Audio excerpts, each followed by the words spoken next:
सर्वत्र world cup जिंकल्याचा जल्लोष, नाशकात मात्र टवाळखोरांकडून गोळीबार आणि कोयत्याने रडा, 5 जण जखमी.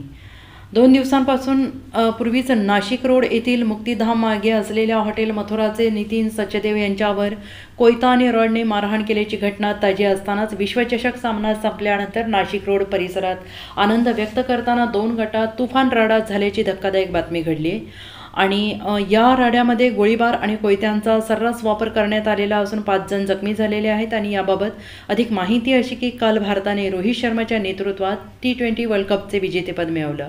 दक्षिण आफ्रिकेचा 7 धावांनी पराभव करत भारताने ऐतिहासिक विजय मिळवला आहे आणि त्यामुळे संपूर्ण देशभरात उत्साहाचं वातावरण आहे. नाशिक रोड येथील विहितगाव परिसरातील मथुरा चौक येथे विश्वचषक सामना संपल्यानंतर आनंद व्यक्त करताना देवळाली गाव आणि विहितगाव येथील गटात तुफान राडा झाला आणि यात गोळीबार आणि कोयत्याचा वापर करण्यात आला. यात एका गटाकडून युवकावर गोळीबार केल्याने त्याच्या मांडीला गोळी लागली, तर राड्यात झालेल्या मारहाणीत 4 जण गंभीर जखमी झालेले आहेत. जखमींना नाशिक रोड येथील खासगी रुग्णालयात उपचारासाठी दाखल करण्यात आलेलं असून त्यांच्यावर उपचार सुरू आहेत. देवळाली गाव येथे राहणाऱ्या आकाश सोमनाथ पवार याच्या मांडीला गोळी लागलेली आहे. जुन्या कुरापतीवरून झालेल्या मारहाणीत 4 जण गंभीर जखमी झालेले आहेत.